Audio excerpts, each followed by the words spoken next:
서 13장 13절입니다. 고린도전서 13장 13절입니다. 그런즉 믿음, 소망, 사랑 이 세 가지는 항상 있을 것인데 그 중에 제일은 사랑이라. 아멘. 말씀 제목은 하나님의 사랑의 소나타라는 제목으로 말씀을 나누겠습니다. 하나님의 사랑의 소나타라는 제목으로 말씀을 나누겠습니다. 사랑. 이것은 그 인류 모든 사람들의 공통적인 관심사이자 중요한 어떤 그 여러 사람들이 갖고자 하는 것들입니다. 성경에서도 사랑을 아주 중요시 여기는데요. 오늘 다룰 것은 하나님의 소나타입니다. 소나타라는 것은 그 음악 용어예요. 그래서 그 연주, 계속 이렇게 연주하는 거, 그런데 소나타라고 하는데, 하나님이 일종의 우리를 향해서 사랑의 연주를 하십니다. 우리는 그 사랑 가운데 우리는 온전히 녹아져야 되는데, 오늘 고린도서 13장은 여러분이 잘 알듯이 이 사랑장이라는 곳입니다. 사랑은 은사일까요? 먼저 묻겠습니다. 사랑은 은사입니까? 아닙니다. 그러니까 사실 많은 분들이 오해하는 게 고린도서 12장에 은사가 쭉 나와요. 여기 성경 보시면. 그 가운데 갑자기 그러니까 찾아보세요. 12장 31절에 너희는 더욱 큰 은사를 사모하라. 이 또한 가장 좋은 길을 너희에게 보이리라.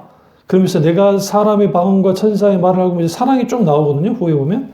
그러니까 이 더 큰 은사를 사모하라라고 하는 이 말씀을 가지고 이제 사랑이 은사라고 생각하는 거예요. 왜 13장에 이제 사랑장이 등장하니까. 그런데 여기서 말하는 더 큰 은사는 사랑을 말하는 것이 아니고 예언의 은사를 말합니다. 왜냐하면 성경 문맥을 쭉 읽어가 보면 그 예언의 은사를 말하고요.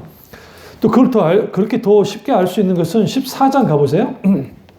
14장 14절을 보시면 뭘 추구하며? 사랑을 추구하며 신령한 것들을 사모하되 특별히 뭘 하려고 하라? 예언하려고 하라라고 하면서 사실 더 큰 은사를 사모하라고 할 때 이 말씀은 무엇을 말한다? 예언을 의미합니다. 여러분, 사랑은 은사가 아닙니다. 분명히 말씀드리고 가겠습니다. 사랑은 절대로 은사가 아닙니다. 그럼 사랑은 뭡니까? 성령의 열매입니다. 사랑이란 화평, 인내자비, 양성, 절제, 충성. 근데 사랑이 제일 먼저 있어요. 이게 굉장히 중요한 거예요. 그러니까 우리가 신앙생활 하면서 가장 중요한 것은 믿음이죠, 사실. 왜냐하면 믿음 없이는 구원받을 수 없기 때문에. 근데 여러분, 우리가 한 가지 깊이 생각해야 될 게, 우리가 하나님을 향한 믿음을 어떻게 가질까요? 하나님이 일일이 설명해줘. 나 하나님이야. 나 이런 분이야. 이런 존재야. 그게 하나님이 설명해 주니까 우리가 믿음을 갖는 겁니까? 그렇지는 않습니다. 성령의 조명 가운데 하나님을 알게 되면, 하나님의 놀라우신 성령의 역사 속에서 하나님을 알게 되면, 알면 사랑해요. 알면 사랑해요. 이게 무슨 말이냐면, 하나님을 알지 않고서 사랑한다는 것이 불가능해요. 그러니까 믿음과 소망과 사랑은 따로 간다 안 간다? 절대로 따로 가지 않아요. 같이 가요.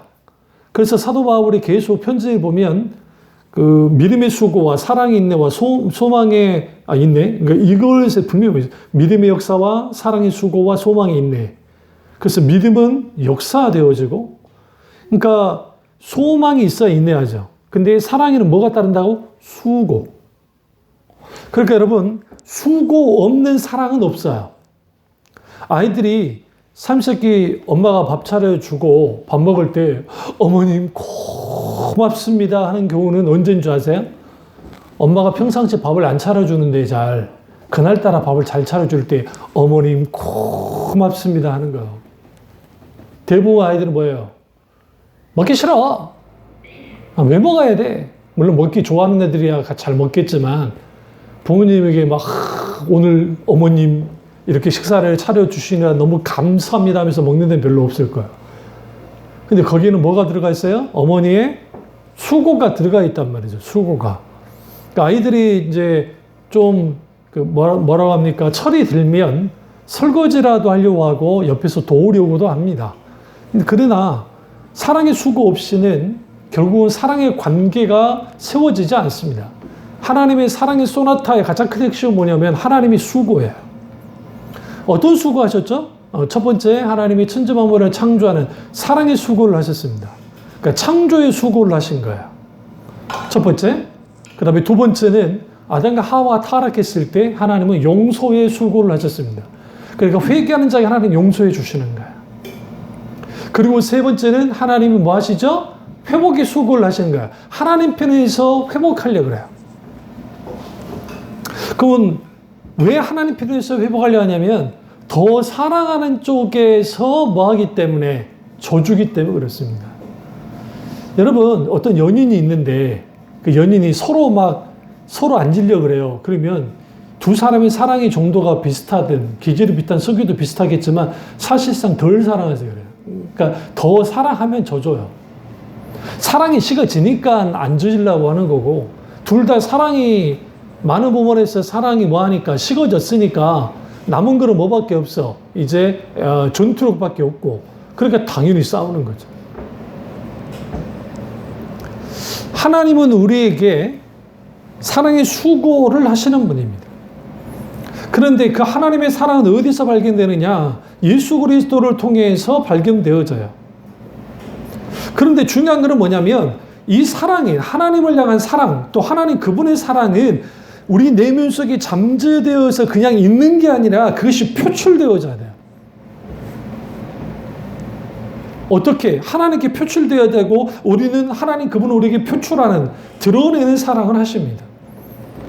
그래서 사랑이라는 것은 하나님을 사랑한다는 것은 어떤 신자가 아주 고도의 신앙까지 딱 다다라서 뭔가 신앙이 깊이까지 성장을 해서 그리고 난 다음에 뭐 하는 거예요? 막 거기에 막 쏟아붓는 막 그런 것이 아니고 사실은 사랑은 하나님 그분을 깊이 알고 사랑하는 사람들 속에 자연스럽게 나타나는 덕성이야. 품성이에요, 품성. 근데 그 하나님이 우리에게 너무나도 사랑하시는 거죠. 그럼 오늘 이제 소위 사랑장애라는 것을 쭉 보시면 되는데 여기 보면 사랑은 오래 참고 뒤에 4절 보세요. 13장 4절부터 쭉 보면 사랑은 온유하며 사랑은 시기하지 않으며 사랑은 자랑하지 아니하며 교만하지 않으며 물에 행하지 않는다라고 말합니다. 여기서 오래 참는다라는 것은 결국은 우리가 그냥 참는 게 아니에요. 어거지로 참아주는 게 아니에요. 그러니까 우리가 하나님의 사랑 중에 이해하지 못하는 건 뭐냐면 하나님의 악한 사람이라 할지라도 주님은 오래 참아주는 사랑을 하는 거예요. 그러니까 우리 같으면 이미 진작에 돌아섰는데 우리 같으면 진작에 그냥 파토를 냈을 텐데 하나님은 끝없이 사랑하는 거예요.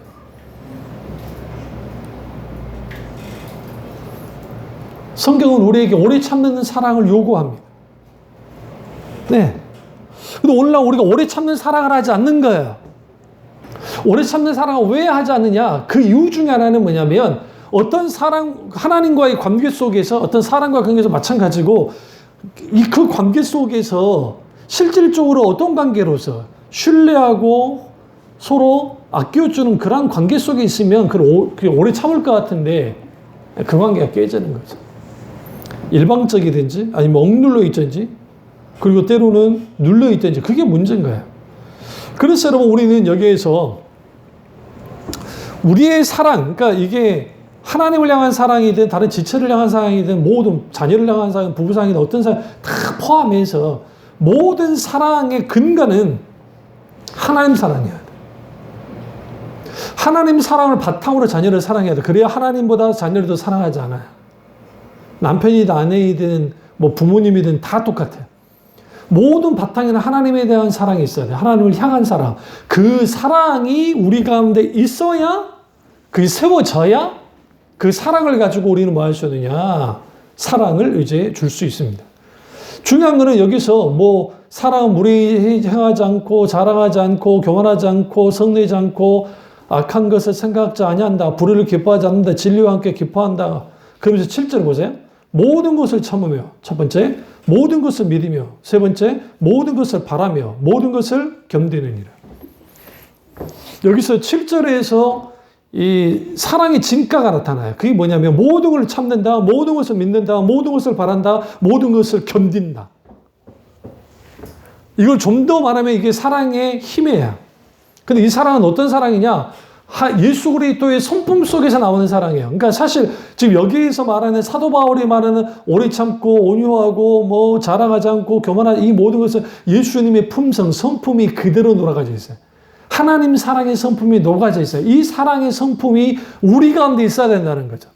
그러니까 하나님의 사랑의 소나타는 뭐냐면 하나님은 우리에게 이러한 사랑을 계속해요. 사랑의 연주를 해주는 거예요. 그럼 우리도 같이 함께 합주를 해야죠. 우리도 사랑의 연주를 해야 돼요. 하나님을 향해서.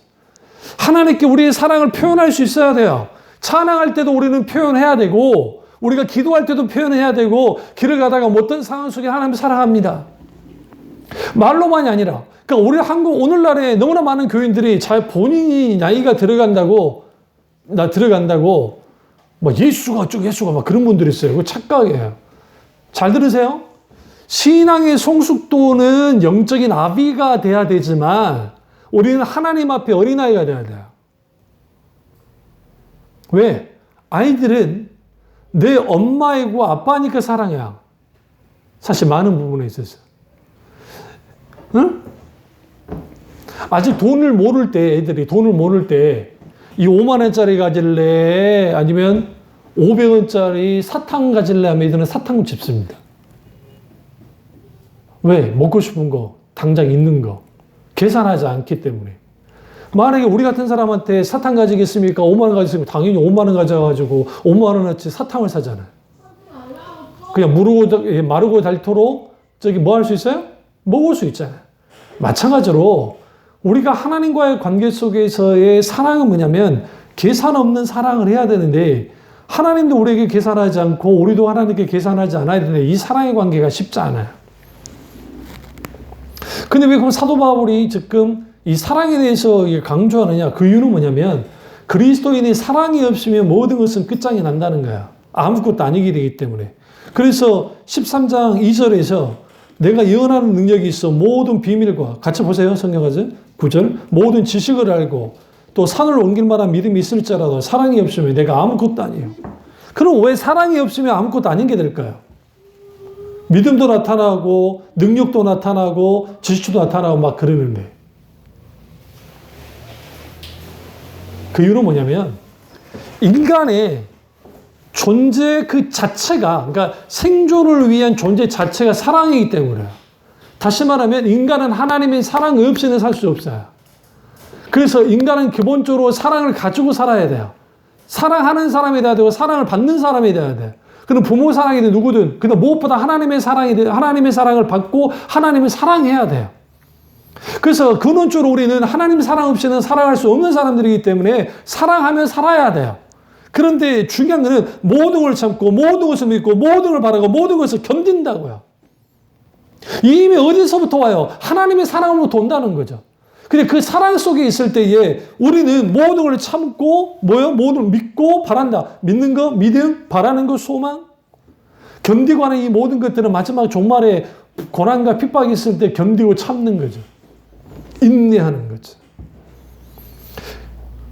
무엇보다 중요한 것은 사랑은 땅에 떨어지지 않아요. 왜요? 예언은 피해주고 방언도 그쳐요. 8절 보세요. 사랑은 언제까지나 떨어지지 아니하되 예언도 피하고 방언도 그치고 지식도 피하리라. 우리는 부분적으로 알고 부분적으로 예언하니 온전한 것이 올 때는 부분적으로 하는 것이 피하리라. 그럼 여기서 뭘 의미하는 거냐면 지금 방언도 피하고 예언도 피한다는 말은 뭘 의미하냐면 갑자기 이걸 없애겠다는 말이 아니라 예수 그리스도가 재림하셨을 때 이제는 새하늘과 새 땅이 되죠. 딱 유일하게 남아있는 게 있어요. 그게 뭐냐면 사랑이에요. 사랑이에요. 나머지는 다 피해죠. 더 이상 필요가 없어. 왜? 성취됐기 때문에, 완성됐기 때문에. 그래서 여기서 부분적으로 오는 거, 온전한 것일 때 부분적으로 온 것이 피하리라. 이게 온전한 거, 10절에 온전한 것은 예수님의 재림을 뜻합니다. 에페소 브루스도 똑같이 그렇게 해석을 그러면 여기에서 우리가 뭘 깨달아야 되냐면 하나님의 사랑의 소나타에 같이 합주하고 연주하는 그런 우리가 그리스도인이 돼야 되는데 왜 그런 우리는 하나님의 사랑과 사랑 가운데 그 사랑의 연주 속에 같이 있지 못하냐면 어린아이 같아서 그래요. 여기서 말하는 어린아이는 영적 성숙대의 어린아이를 말하는 것이 아니라 어리석음의 정도 속에서 어린아이. 이게 물불을 못 가리는 거예요. 그러니까 무엇을 사랑해야 되는지 무엇을 미워해야 되는지를 잘 알지 못해요. 그러다 보니까 여기서 무슨 일이 벌어져요? 예. 여기에서 장성한 일을 버려버리는 거죠. 그러니까 장성하지 못하는 거죠. 생각한 것이 어린아이가 돼버리는 거죠. 그럼 장성한 사람은 어린아이를 버려버린다는 거예요. 그게 뭘 의미합니까? 결국은 우리가 내 속에 있는 사랑의 정도에 따라서, 그리스도의 사랑의 정도에 따라서 모든 게 달라져요. 품는 것도 달라져요. 우리가 나이가 들수록 엄마들이 아이들에 대해서 품는 게 쉽지 않아야 되는 것은 서서히 갱년기가 다가오니까 그런 거예요. 근데 엄마들이 더 싸나워지는 거예요. 이제 몸의 변화와 호르몬의 변화와 또 여러 가지 마음의 변화까지 일어나면서. 그래서 사춘기 딸과 싸워 이기려면 반드시 갱년기로 들어가야 된다. 그래서 갱년기에서 싸우면 절대로 사춘기 딸은 못 이긴다. 왜? 엄마가 무슨 일을 저지를 줄 모른다. 첫 번째, 가사 파악을 하시고, 두 번째, 나 여행 갈 거야. 여행 가셔버리고, 엄마 나 힘들고, 난 더 죽겠어. 왜 이래? 하면서 막 그러신다고요. 절대로 갱년기는 이길 수 없다. 그러나 이제 연세가 더 드시잖아요. 권사님 연세 되고 이렇게 더 되시면 이제 건강에 대한 어떤 힘이 빠지고 여러 가지 연약해지니까 이제 나이가 들면 들수록 좁아져요. 시각이. 그러니까 어른들이 그 말 하잖아요. 노여움이 커진다고.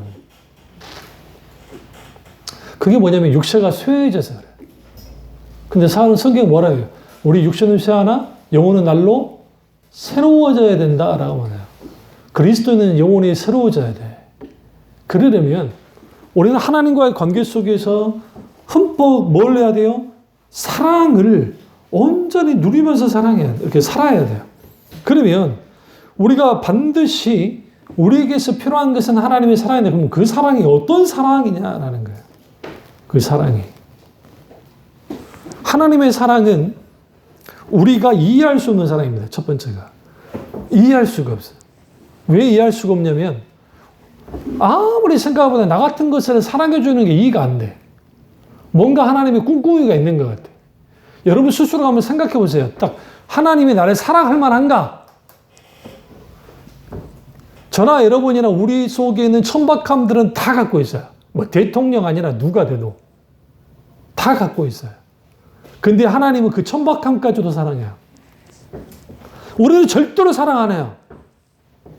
결혼 초에 막 신혼부부들이 왜 싸우고 붙고 막 난리가 나는 거예요. 좋은 것만 보다가 잘해준다 했는데 이놈의 인간이 그런 거. 그럼 뭐부터 싸워요? 사소한 거. 뭐? 치약을 왜 안 짜나? 치약을 뒤에서부터 짜야지 가운데서부터 짜고 널려 막 그러잖아요. 안 그래요? 내가 한 사람이니 이거 해야 되는 게 막 그런다고. 별것도 아닌데. 그게 눈에 거슬리는 사람이 그 뒤에서부터 짜 놓으면 돼요. 칫솔로 왜 또 거기다 안 갖다 놓는 거야? 막 그런 거. 별거 아닌데. 왜 그럴까요? 서로 살던 라이프 스타일이 다르기도 하지만 여러 가지 이제 보이지 않았던 단점들이 보이기 시작하는 거예요. 이 세상에 가장 불행한 사람들은 행복하려고 결혼하는 사람들이에요. 그게 왜 그러냐면 지금 내가 결혼하기 전에 삶을 살았는데 그렇게 행복한 사람이 아니었어요. 근데 내가 이제 결혼을 통해서 행복하려고 결혼을 해요. 이제 이게 뭐가 이렇게 만들어내냐면 소위 신데렐라 신드롬, 백마탄 왕자 신드롬에 빠져가지고 사람들이 그러는 거예요. 성경에는 하나님 나라를 가정에서 구현하게 하기 위해서 우리는 결혼하는 거예요, 사실은. 그게 하나님의 사랑이 실질적으로 그 가정 속에 온전하게 꽃피우고 열매 맺는 것을 위해서 하나님이 우리가 결혼하도록 하신 거예요. 그리고 같은 방향을 바라보면서 부부가 바라보면서 한 걸음 한 걸음 하나님 나라를 향해서 같이 가는 거예요. 힘들고 어려움 속에서 같이 기도해 주면서. 그게 아니고 이런 착각을 하는 거죠. 저 남자가 나를 행복하게 해줄 거야. 저 여자가 나를 행복하게 해줄 거야 라고 하는 자칫 잘못하면 매스컴이나 드라마나 아니면 뭐 소설이나 그런 데서 만들어낸 환타지 속에서 있다 보니까 그 환타지 속에서 내가 저 남자로 인해서 행복해야지 막상 살아보니까 그게 아니거든. 그게 아니거든. 그러니까 그 속에서 뭐가 되는 거야? 충돌이 일어나는 거야. 마찬가지로 하나님과의 관계도 마찬가지야. 우리가 내가 하나님을 내가 사랑하면 나는 행복할 거야. 행복할 수 있을 것 같아. 그리고 간증을 들어보니까, 연예인들 간증도 그렇고, 그 사람들의 간증을 들어보니까 참 좋은 것 같아. 이윤교 선교사님이 그 말 하잖아요. 사람들이 편지가 그렇게 온대요. 이메일이 그렇게 온대요. 왜 그런가 했더니, 아니, 선교사님 참 따져 물을 게 있습니다. 그러니까 선교사님 책이나 간증을 들어보면, 하나님은 즉각 선교사님의 기도를 잘 들어주시는 것 같은데 왜 내 기도를 잘 안 들어주십니까? 너무한 거 아닙니까? 하나님께서 사랑해 주시는데 이거 정말 편협한 사랑, 진짜 선교사님만 사랑하는 그런 사랑한 거 아닙니까? 라고 하니까 이분이 답변을 어떻게 썼냐면 이규일 선교사님이 이제 오해십니다.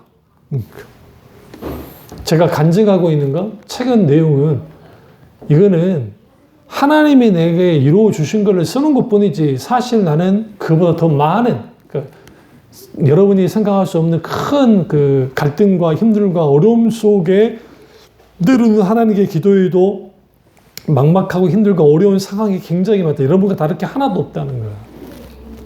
그냥 착각 속에 있어서 그러는 거라고. 근데 이 한 가지는 말해주고 싶다고. 그럼에도 불구하고 하나님은 어떤 상황과 환경 속에서도 함께 하시고 세밀하게 역사하신 하나님이시다는 거. 그러니까 우리가 하나님의 사랑할 때 그 하나님으로 인해서 내가 뭔가 즐거움을 누리고 행복하려 하고 기뻐하려고 하는 그 자체는 뭐가 잘못된 거 있어요. 그런데 중요한 건 뭐냐면 하나님은 그런 사랑으로 우리를 초청한 게 아니에요. 그게 아니라 하나님의 사랑에 온전히 우리가 녹아지기를 원합니다. 다시 말해 하나님은 우리에게 사랑의 초대를 하시는 거예요. 그리고 예수 그리스도의 십자가의 사랑에서 우리가 철저하게 녹아질 때 우리는 그 사랑을 가지고 자녀를, 남편을, 아내를, 때로는 우리 주위에 있는 지체들을 그렇게 사랑하게 되어 있는 거예요. 그러니까 그 사랑이, 내게 있는 그 하나님의 사랑이 다른 사람에게 가고 하면서 사랑이 전달되고 해서 그 사랑이 커져야 되죠.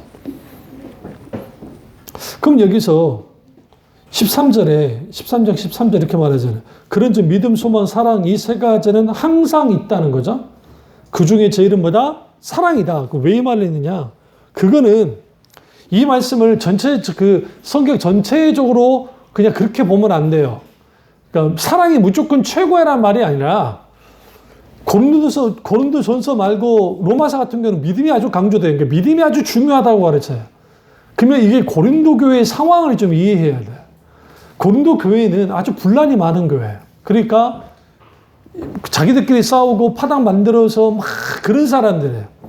그러니까 사랑을 찾아볼 수 없는 사람들이고, 심지어는 귀부인들, 그러니까 귀족의 부인들이 교회 와서 아주 그냥 치맛바람을, 죄송합니다. 그런 표현 써서, 어쨌든 막 해서 교회를 어지럽힌단 말이에요. 그러니까 여자는 교회에서 잠잠하라고 막 사도 바울이 책망을 하는 거예요. 이걸 갖다가 보표주로 받아들여갖고, 여자들이여 교회에서 잠잠해라! 그런다고. 그거 잘못된 거예요. 그 잘못된 가르침이에요. 그런 한정적으로 고린도 교회를 향해서 말하는 거야. 똑같이 사랑이 제일이란 말은 믿음, 소망, 사랑 중에 사랑이 최고다는 말이 아니에요. 믿음, 소망, 사랑은 따로 갈 수도 없고 그 가치와 무게는 똑같아요.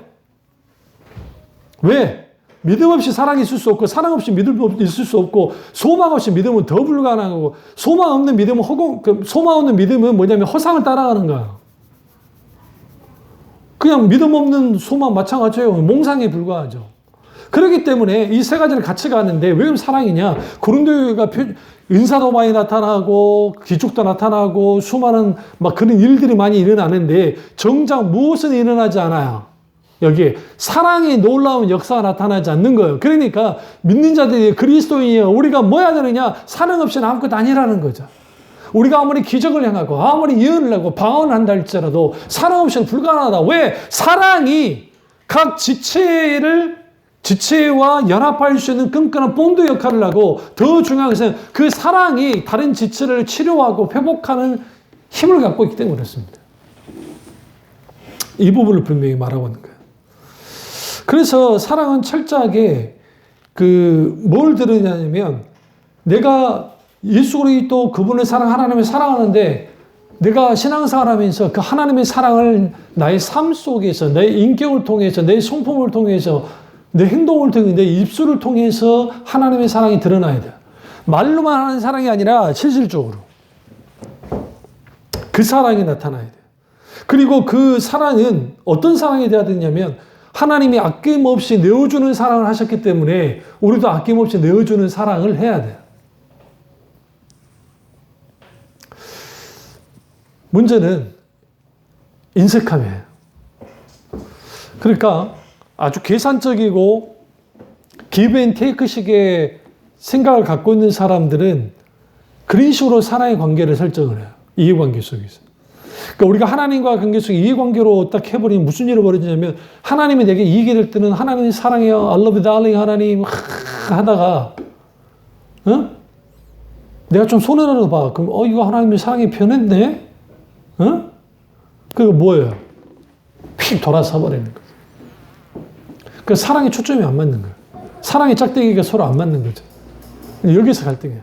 그럼 여러분 우리가 왜 하나님을 사랑해야 되고 그 하나님의 사랑의 소나타 안에 왜 있어야 되냐면 사랑 없이는 살 수도 없고 또 하나님의 사랑이 있어야 우리가 뭐 할 수 있어요? 실제로 살아갈 수 있는 힘과 용기를 가질 수 있어요. 그런 의미에서는 반드시 하나님을 사랑해야 됩니다. 그러면 모든 것을 참는다, 모든 것을 믿는다, 모든 것을 바란다, 그리고 모든 것을 견디게 한다. 뭐가? 하나님의 사랑이. 그러니까 우리는 종종 그래요. 나를 좀 더 사랑해줘. 당신이 또 사랑해줘. 아니 누군가 네가 사랑해줘. 막 그러죠. 정작 하나님 원하는 게 뭐라고 그래요? 누가 나를 사랑해달라 하기 전에 먼저 우리가 사랑을 해야 돼요. 어디에서? 주님 안에서. 그럼 주님 안에서 어떻게 사랑해야 돼요? 주님의 사랑을 배워야 돼요. 사랑은 배우는 겁니다. 배우는 거예요. 어떻게 배우는 거예요? 하나님이 내게 주시는 사랑, 성경에서 하나님이 어떻게 하나님의 사람들을 향해서 사랑했는지를 보면 돼요. 그런 사랑의 흔적들이, 사랑의 어떤 그런 것들이 성경에 굉장히 많이 나와요. 그러니까 구약부터 시작해서 신약 이르기까지 하나님이 어떻게 사람들 향해 사랑했는지를 쭉 보세요. 역설적이게도 하나님이 진도를 보면, 그러니까 하나님이 진도를 보면 하나님의 사랑을 알 수 있어요. 성경 가보시죠. 창세기 가보겠습니다. 창세기 6장 가보세요. 창세기 6장입니다. 6장 6절 땅 위에 사람을 지으셨음을 한탄하사 마음에 근심하시고, 그 다음에 쭉 보시면 7절에 쭉 보시면 후반절에 내가 그것을 지었음을 한탄함이니라 하시니라. 하나님이 근심하시는 분인가요? 하나님이 한탄한 분입니까? 그렇지는 않아요. 이걸 이제 신hin동형론이라 그래요. 이게 무슨 말이냐면 하나님의 마음을 인간의 마음에 빗대어서 표현하는 거예요. 그런데 하나님이 한탄하고 근심하실 이유가 없는데 사람들의 죄악 때문에 하나님이 한탄하고 근심하신다고요. 여기 하나님의 사랑의 열쇠가 있어요. 그러니까 실제 하나님의 사랑의 모습이 보여요. 그러니까 때로는 하나님이 그냥 이 정도 됐으면 하나님이 한탄하거나 근심하실 이유가 없어요. 그냥 쓸어버리면 돼요. 그러니까 오히려 분노하셔야 돼요. 역정을 더 내셔야 돼요. 막 분개하셔야 돼요.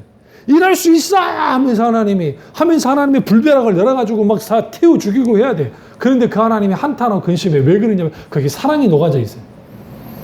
성경에 하나님이 진노하세요. 그러니까 구약의 하나님을 오해하는 것 중에 하나가 하나님이 막 불구덩이를 쳐 넣어버리고 막 전염병을 때려버리고 하니까 많은 착각하는 게 하나님이 잔인하다. 어떻게 하나님은 그렇게 하시지라고 하지만 거기에는 뭐냐면 하나님이 그들을 어떻게 하기를 그들을 치지 않으려 하고 안 하려고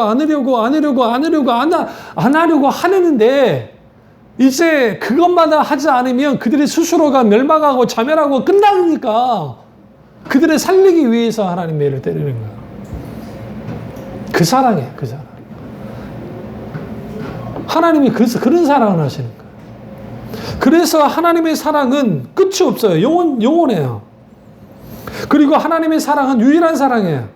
하나님은 우리를 향해서 유일한 사랑을 한다 했잖아요. 유일한 사랑으로 다가온다 했잖아요. 근데 우리에게는 하나님을 사랑하는 것이 유일하지 않거든. 이것도 사랑하고 저것도 사랑하고 모두 사랑하고 싶어. 마음이 나누어져 버려. 그래서 문제인 거예요. 하나님의 온전한 사랑을 추구하지 않는 이유가 뭐냐? 우리가 왜 그 사랑으로 나아가지 못하느냐? 우리가 어린아이 같기 때문에 그래요. 그 바울이 말한 것처럼. 고린도서 13장에서 말하는 것처럼. 하나님이 우리를 부르신 것은 오직 하나님만을 사랑하도록 부름을 받았습니다. 그렇다고 한다면 우리가 내 인생의 미래를, 내 인생의 내일을 든든하게 세우는 방법이 뭐겠냐는 거죠, 도대체. 하나님만을 사랑하는 거예요. 그분을 사랑하게 될 때에 그분이 어떻게 되어져요? 나의 모든 걸 책임져 주는 거거든요. 그러니까 믿음과 소망이 우리에게 진정한 힘이 되려면 그 믿음과 소망의 심장부에 뭐가 있어야 되냐면 사랑이 있어야 돼요. 그 사랑이 믿음을 정상작동하게 하고 그 사랑이 소망을 정상작동하게 하는 거예요. 그러니까 힘들고 어렵고 고통스럽고 고난 속에 있을 때 그걸 넉넉하게 얘기해. 그런데 문제는 뭐냐면 우리에게 답답한 일을 만나고 화나게 하는 일들이 있을 때에 우린 기도조차도 안 될 때가 있단 말이에요. 그건 다 인정해요. 근데 우리는 기도조차 되지 않을 때도 하나님을 찾아야 돼요. 그리고 하나님의 사랑을 구해야 돼요. 하나님, 내가 지금 이 시점에 이 당장 하나님의 사랑을 원합니다. 하나님, 나를 사랑해 주세요. 하나님의 사랑이 느껴지지 않습니다. 하나님, 나를 왜 버리셨나요? 하나님, 나를 왜 이렇게 내버려 두십니까? 라고 하는 하나님을 향해서 우리는 계속적으로 사랑을 확인하고 하나님 앞에 묻고 기도해야 돼요. 그럼 그 크신 하나님의 사랑은 우리에게 어떻게 다가올까요? 직접적으로 다가오려면 하나님의 아픈 사랑을 이해해야 돼요. 아파하는 사랑. 아파하는 사랑. 그러니까 아가서처럼 나의 어여쁜 자야 하면서 막 너는 나의 비둘기 같구나 하면서 막 콩닥콩닥 그렇게 예쁘게 사랑하는 관계면 얼마나 좋아요. 그런데 거기에 보시면 그 슐라멘 여인이 역경을 겪고 막 고통을 당하고 막 일들을 겪어요. 그러면서 결국은 솔로몬을 만나요. 그래서 다 녹아지는 거예요. 그러니까 하나님의 아파하는 사랑이 혹은 하나님 그분의 아픈 사랑이 우리를 뭐예요? 우리의 아픔을 고치고 우리 아픔을 치료해요. 근데 그 하나님의 사랑이 우리 가운데 왜 직접적으로 다가오지 않냐면 그 하나님의 사랑을 경험한 적이 없거든요. 그 하나님의 사랑을 머리로만 하거든요. 실질적으로 하나님의 사랑이 느껴져야 되거든요. 그러면 하나님을 깊이 묵상하셔야 돼요. 그리고 하나님이 나를 어떻게 사랑했는지를 생각해 봐야 돼요. 하나님이 이렇게까지 나를 사랑하셨구나. 그것을 분명하게 하게 될 때 우리는 뭐 하게 되느냐? 아, 그 하나님의 아픈 사랑, 하나님이 아파하는 그 사랑, 그 사랑이 나를 살리고 그 사랑이 나를 어떻게 해요? 사랑하게 만드는 거야. 세상 가요의 99%는 다 사랑과 이별 노래예요. 네? 안 그래요? 트로트 노래도 보세요. 트로트 노래도 인생이라는 노래도 많지만 야야야 내 나이가 어떻게 있어? 사랑하기 딱 좋은 나이인데 그러니까 사람들이 그 노래에 막 할머니 할아버지들이 그래 몸이 늙지 마음이 늙냐? 딱 좋은 나이인데 그러고 있어. 왜 그런지 아세요? 세상 사랑 어떤 사랑을 해도 결국은 사람으로 인한 환경으로 인한 뭐로 인한 사랑은 결핍이에요. 부족함이 있어요. 하나님의 사랑이 채워져야 돼요. 예수 그리스도의 십자가의 사랑이 절절 끓어야 돼요. 근데 인간은 기본적으로 그런데 설교하는 저도 마찬가지고 그 사랑이 늘 끓어오르면 좋겠는데 그 사랑이 식어질 때가 많다는 거예요. 왜냐하면 우리는 살다 보면 그런 일들을 겪거든요. 어렵거든요. 그래서 여러분 우리는 반드시 뭐 해야 돼요? 하나님의 놀라운 사랑. 그럼 그 놀라운 사랑이 우리 가운데 실질적으로 그 사랑이 우리 가운데 전달되어지려면 하나님의 본심을 알아야 돼요. 그리고 하나님의 사랑의 방정식을 좀 이해하셔야 돼요. 하나님의 본심은 우리를 매를 때리더라도 뭐 하는가요? 우리를 회복시키고 우리를 구원하기 위한 것이고 하나님의 사랑의 방정식이 있어요. 방정식이. 그는 뭐냐면 하나님이 죽고 그러니까 하나님이 죽고 나를 살리시는데 그 사랑의 대상이 잘 두세요. 하나님은 차별하지 않아요. 백인, 흑인 뭐 그렇게 흡별하지 않아요. 잘난 사람, 못난 사람 절대로 차별하지 않아요. 지금 하나님의 사랑은 신자들만을 향해서 향하지 않아요. 그러니까 하나님의 자녀를 향해서 향하긴 하시지만 어떻게든 불신자라 할지라도 하나님을 사랑해요. 왜? 할 수만 있으면 그들도 하나님이 구원하기를 원하시기 때문에. 그러면 하나님의 방정식은 뭐냐면 하나님은 하나님의 사랑을 하시는데 그 사랑 속에서 하나님은 반드시 더하게의 사랑이 아니라 뺄셈의 사랑을 해요. 어떻게 빼냐면 하나님이 자기를 희생하심을 통해서, 죽으심을 통해서. 그래서 하나님이 죽고 나를 살리는 그런 소위 우리 뺄셈에 있는 사칙연산에 있듯이 그렇게 하고 하나님의 사랑의 방정식 속에서 이 X가 뭐 소위 말하는 그 방정식이 딱 거기에 들어가려면 결국 거기에 뭐가 전제되어져 있냐면 절절히 끌어오르는 절절히 생생하게 남아있는 십자가의 흔적이 우리 속에 딱 있어야 돼요. 사랑의 흔적이. 스칸달리조마, 그러니까 스티그마. 표적이라, 마크라 그래요. 우리 그 마크 찍죠. 옛날에 노이들에게 여기 찍듯이 말에다가 저기 엉덩이에다 찍어가고 말이 누구 건지 알듯이 스티그마가 있어야 돼요. 사랑의 스티그마가, 흔적이. 그러면 우리는 하나님과 나 사이에 절절한 사랑의 그러한 경험들이 있어야 돼요. 뜨거운 사랑의 경험들이 있어야 된다고요. 하나님 없이는 살 수 없는, 그분 때문에 살아가는, 그분 때문에 숨쉬는 그 놀라운 사랑이 있어야 돼요. 오늘날의 가요들 보세요. 가요들의 가사들 보면, 자, 저 어떤 가사, 노래 잠깐 가사를 보다가, TV에서 이제 지나가다 보는데, 세상에 저기다 하나님만을 집어오면 정말 절절하겠더라고요. 세상 노래도 그렇게 절절한데, 오늘날 하나님과의 관계에 있어서 사랑은, 그럼 이렇게 절절하지 못해. 왜 그러냐면, 믿음의 대상이자 사랑의 대상이신 하나님이 막연하기 때문에 그래요. 그 하나님이 보이지 않잖아요. 그러니까 우리가 매 순간순간 하루하루 하나님과 친밀한 교제를 나누면서 하나님의 음성을 듣고 거기에 하나님과 친밀한 관계를 가지면서 신앙생활을 하면 좋겠는데 그렇게 사랑하면 좋겠는데 그러지 못하니까 내가 하나님께 사랑의 표현을 내도 그냥 내 일방적인 것 같거든. 공허한 것 같거든. 나 혼자의 울림 같거든. 그러니까 하나님은 우리에게 하나님 자신의 뺄셈의 사랑을 가지고 오시고 인간을 자꾸만 우리는 더하게 사랑을 하려고 그래요. 내가 사랑함으로 더 행복해지고 사랑함으로 더 안정을 취하고 더 사랑함을 통해서 뭐가 되어주고 싶어하는. 근데 왜 하나님께서 뺄셈의 사랑을 하느냐면 자기 희생하셔요. 자기 죽음 없이 자기가 내려놓음 없이 사랑의 내려놓음 없이 온전한 사랑이 있을 수 없기 때문에요. 그래서 주님의 확증된 사랑이 예수 그리스도의 십자가에서 확증되어지는데 결국은 보세요. 하나님은 다 잃어버렸어요. 십자가에서. 왜? 하나님 자신이 죽으셨으니까. 역설적으로 십자가에서 하나님은 다 얻으셨어요. 다 얻으셨어요. 그러니까 어떤 신혼부부들이 신혼지에서 성전에 나가지고 그냥 헤어지기도 하고 또 이번에 무슨 어떤 보니까 결혼식 날짜를 다 잡아놨는데 신우와 살아야 된다고 하니까 원래 갑자기 그런 말이 없다 갑자기 신우랑 살아야 된다니까 결혼하는 그 아가씨 쪽에서 좀 힘들다. 이제 그런 말을 좀 했나 봐요. 그러니까 신랑 그쪽에서 이제 성질이 났나 봐요. 그래서 연락을 안 받고 그리고 그냥 막바로 파토하자. 그래서 신부 쪽에서 화가 나가지고 그러면 이때까지 결혼식 준비하고 모든 거 소송을 건 거예요. 걸어가지고 이제 그렇게 하는. 전문가가 나와서 하는 말이 뭐라고 하냐면 대화를 나누셔야죠. 끝낼 때는 끝내더라도. 아쉽다. 그렇게까지 갈 건 아닌 것 같은데. 물론 이제 그거는 단순히 신우와 함께 살아야 된다는 단순한 차원은 아닐 거예요. 그 안에 뭔가 더 있긴 있을 겁니다만은. 마찬가지로,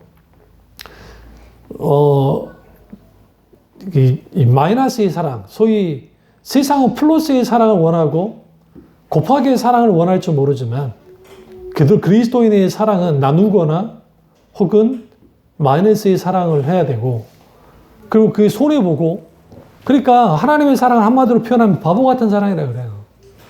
그러니까 하나님은 바보같이 사랑해요. 하나님은 손해보는 사랑을 해요. 그런데 그 바보 같은 사랑과 그 손해보는 사랑이 우리를 살렸어요. 우리에게 사랑을 확증했어요.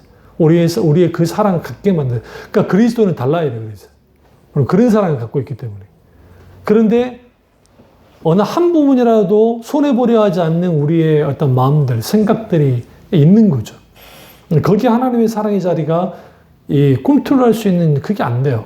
그러니까 하나님이 정말 딱하신 게 여러분이 선지서나 그런 데를 쭉 보시면 특별히 이사야나 예레미야 시대를 보시면 거기 하나님이 계속 나 너 사랑해, 너 사랑해, 사랑해 마치 하나님의 사랑을 구걸하는 것 같아요. 근데 그들은 전혀 사랑하지 않아요. 때로는 하나님을 사랑한다 말은 해요. 중심에서 절대로 사랑 안 해. 행동으로 사랑 안 해. 하나님은 우리의 모든 것도 알고 계시잖아요. 중심을 알고 계시잖아요. 그러니까 하나님 그래요. 야, 너네가 진짜 나를 사랑하기 원해. 근데 그들은 여전히 하나님 나 이 정도 사랑했네. 그러니까. 뭘 그렇게 하세요? 자기들은 자기 것만 사랑합니다. 그러니까 하나님은 계속적으로 바보처럼 우리를 사랑하고 인간은 이스라엘 백성들은 하나님을 뭐 취급하냐면 사랑과의 사랑보다도 못한 사랑을 취급을 했단 말이에요. 하나님이 견디하지 못하시죠. 근데 하나님은 견디세요. 버림받은 신분, 버림받은 존재처럼. 근데 그 견디는 그 사랑이 이스라엘을 멸망하지 않게 만들었고, 그러나 결국은 그들은 하나님을 떠났기 때문에 하나님 멸망을 시킵니다. 남은 자들을 위해서. 그들이 요구하는 게 뭡니까? 마음과 뜻과 힘을 다해 주 너의 하나님을 사랑하는가. 그 사랑은 하나님이 원하는 것이죠. 그래서 우리가 하나님의 사랑의 소나타는 그래 하나님이 그냥 무조건적으로 하나님 우리를 사랑해 준다. 그게 아니에요. 대가 치름 없는 사랑은 없습니다. 희생 없는 사랑은 없고 조건을 내려놓는 사랑이 쉽지 않죠. 조건을 내려놓는 거죠. 나는 너 때문에 행복하고 싶고 난 너 때문에 이익을 보고 싶고 난 너 때문에 뭐 하고 싶어. 아니에요. 하나님은 우리에게 하나님 그분의 전부를 주는 사랑을 하거든요. 그래서 우리도 똑같이 우리에게 요구하는 게 너희도 내게 나를 전부로 사랑해라. 그럼 다른 거 사랑하지 말란 말이냐? 아니요. 부모님 사랑해야죠. 하나님 사랑 안에서 내 부모를 사랑하고 내 자녀를 사랑하고 내 이웃을 사랑하게 될 때 심지어 나 자신을 사랑할 때 거기에서 진정한 사랑에 뭐가 있어요? 불꽃이 튀는 거예요. 그 뜨거운 불꽃이 뭐예요? 병들고 가난하고 처져 있고 연약한 그 지체들을 살릴 뿐만 아니라 마음의 갈등과 눌림 속에 있는 사람들의 이 근원적인 그 문제들을 하나님이 해결하는 거죠. 그렇다고 한다면 여러분에게 저나 여러분에게 하나님의 사랑이 얼마만큼 있습니까? 그걸 묻고 싶습니다. 하나님의 사랑은 단순히 입에 우리가 그냥 노래하고 그 정도의 사랑은 아니고요. 실질적인 사랑이 돼야 돼요. 그리고 그 하나님의 실질적인 사랑이 우리 가운데 실제로 경험되어지려면 오늘 사도 바울이 말했던 것처럼 사랑은 결국은 물에 향하지도 않고 이걸 하나님께 대하여서 똑같이 적용을 해야 돼요.